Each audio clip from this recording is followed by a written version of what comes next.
outro material bastante estudado quando se fala em campo magnético é a bobina e o solenoide, que é um material que eu vou falar mais adiante. A bobina é um enrolamento de várias espiras. E se usa bastante a bobina porque quanto maior o número de enrolamentos ou maior o número de espiras, maior é o campo magnético produzido pelo meu material, que passa uma corrente elétrica. Então, para fazer o cálculo da bobina, eu vou considerar primeiro uma espira e depois eu vou multiplicar por N, né, dependendo de quantos enrolamentos eu tiver. Então, eu vou começar fazendo o meu cálculo para uma espira apenas, tá? Para depois eu poder fazer o cálculo para uma bobina. Então, imaginem que eu tenho uma espira. A gente já fez o cálculo do campo magnético no centro da espira. Então, agora nós vamos fazer o cálculo numa situação onde nós vamos calcular o campo magnético num ponto P que está situado a uma certa distância do centro da espira, porque no centro da espira a gente já fez o cálculo num vídeo anterior, tá? Então, esse ponto P nós vamos colocar a uma distância Z do eixo central da nossa espira, ou da nossa bobina, quando nós tivermos várias espiras, tá? Então, nós vamos ter uma espira de raio R, e nós vamos calcular o campo a uma distância Z do eixo central, ó. Então, a distância perpendicular é R em todas as direções, só que eu tenho um deslocamento aqui, ó, tá um ponto acima da minha espira, tá? É um ponto que está, então, a uma distância no eixo central Z aqui do centro da espira, tá? Então, para fazer esse cálculo, eu vou desenhar a minha espira, uma visão, vou fazer um corte aqui no meio da espira e vou tentar fazer uma visão aqui, ó, da metade da minha espira para tentar esquematizar as grandezas do nosso problema. Então, a nossa espira tem um raio Rzão, tá? Nós queremos calcular o campo numa distância Z. Eu tenho um elemento aqui, ó, essa espira, eu não sei se vocês conseguem imaginar como se ela saísse atrás do plano aqui da tela, ó, e eu tenho essa metade saindo na tela. Então, eu teria um vetor aqui, ó, saindo, eu vou desenhar para baixo, tá? Mas ele tá saindo aqui, ó, na verdade, saindo e fazendo a volta aqui, né? Um vetor ds e ligando esse pequeno elemento que eu peguei aqui, ó, bem nessa, onde está o corte aqui, bem no plano, né? Eu tenho esse elemento de comprimento ds e ligando ds até o ponto P, lá onde eu quero calcular o campo, eu tenho o meu vetor Rzinho, tá? E aí eu tenho um ângulo aqui, inclusive, entre ds e Rzinho, que é um ângulo θ, que eu também não vou conseguir desenhar muito bem, porque eu preciso de uma visão tridimensional aqui da figura, mas vocês já sabem, né, que θ é o ângulo entre ds e R. Então, eu quero calcular o campo e a gente já sabe que cada elemento de comprimento ds me dá uma contribuição dB e o campo total é a soma de todos os dBs, ou seja, a integral de dB. E dB a gente conhece pela lei de Biot-Savart, que diz que dB é μ0 i sobre 4π, ds seno θ dividido por r quadrado, tá? μ0 i 4π, a gente viu que sempre é constante, as nossas correntes sempre foram constantes. E vocês já viram pelos cálculos anteriores ali na circunferência e pela própria definição que ds R e o campo magnético são sempre perpendiculares entre si. Então, aqui eu estou falando de um ângulo de 90 graus, seno de 90 é 1, tá? Então, isso aqui vai acabar resultando em μ0i sobre 4π, que é constante, integral de ds sobre r quadrado. Então, o que nós estamos querendo calcular? As integrais, né? Nós vamos somar sobre todos os vetores. Na verdade, isso aqui existe um cálculo vetorial aqui, ó, né? O campo total é a soma vetorial, né? Dos campos dB. Mas se vocês olharem na figura, eu não sei se vocês conseguem visualizar. Na minha figura, nós vamos ter alguma coisa desse tipo aqui, ó. dB é um vetor dado pela regra da mão direita, né? Supondo que a minha corrente tá assim, ó, né? Porque eu fiz o ds aqui saindo. Se vocês fizerem o dB aqui nesse ponto P, vocês vão ver que vocês vão ter vários vetores dB com esse ângulo aqui, ó. Sempre um dB apontando para cima, mas com um ângulo, para fazer a volta aqui, ó, acompanhar a corrente, tá? Tentem fazer esse exercício pela regra da mão direita. Vocês vão ver que todos os vetores dB vão fazer a volta aqui em torno de um eixo. Então, vou fazer uma figura um pouquinho melhor para dizer o que eu quero dizer. Vocês têm um ângulo aqui, ó, tá? E o vetor dB vai sair lá algo desse tipo aqui, ó. dB é sempre perpendicular, lembra? A R e a S, né? Se o meu R passa aqui, ó, dB tem que ser perpendicular, tá?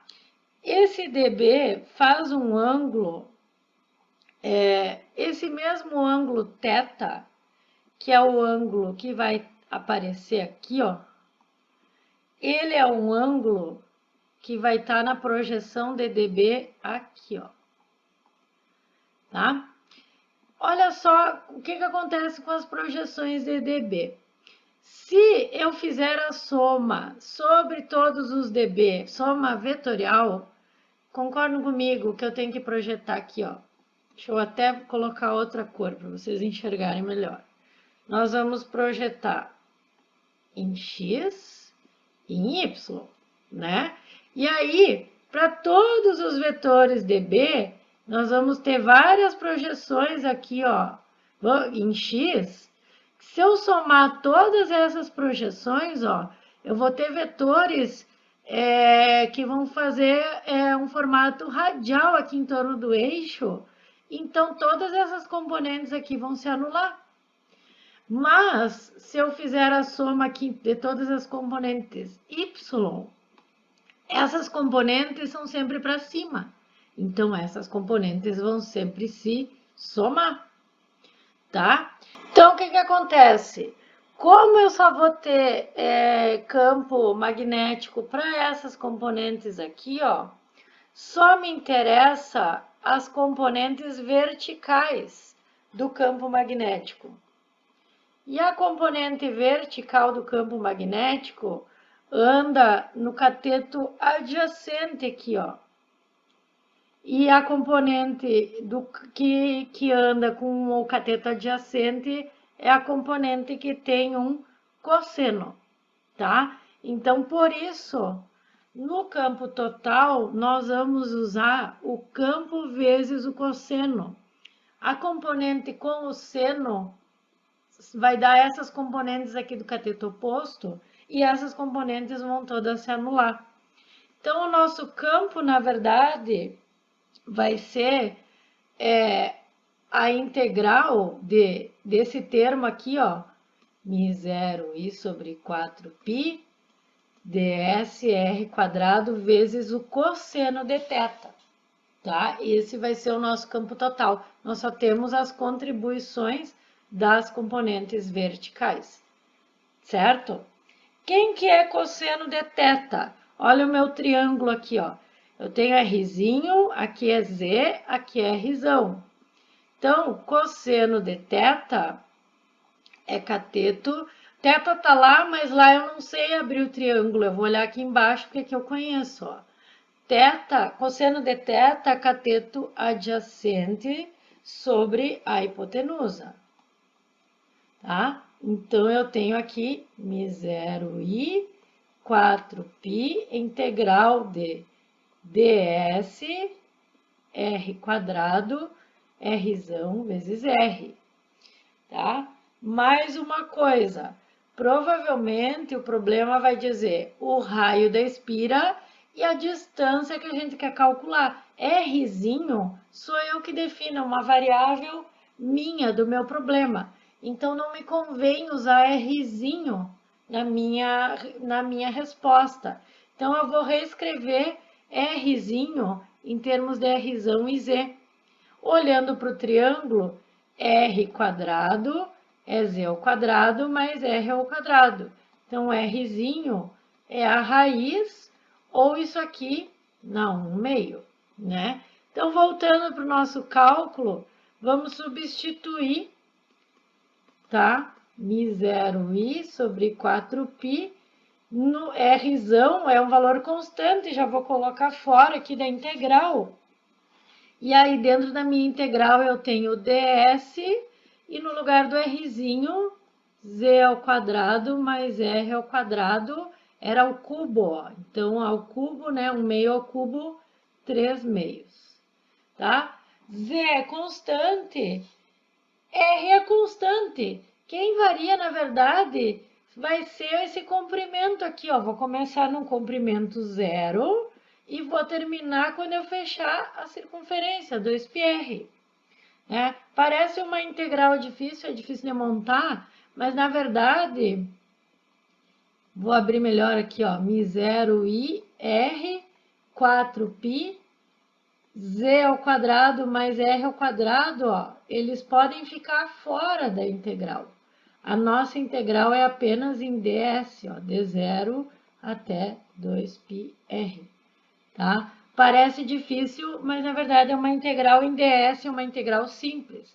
Então, resolvendo a integral, nós vamos chegar no resultado, μ0i r 4π, vou deixar aqui no denominador por enquanto, z ao quadrado mais r ao quadrado na 3/2 vezes 2πr, né? Integral de ds é s, limite superior 2πr, menos 0 vai dar 2πr.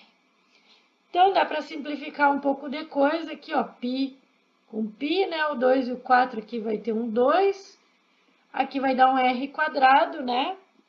Então, o resultado fica μ0i r quadrado dividido por 2 vezes z ao quadrado mais r ao quadrado na 3/2, tá?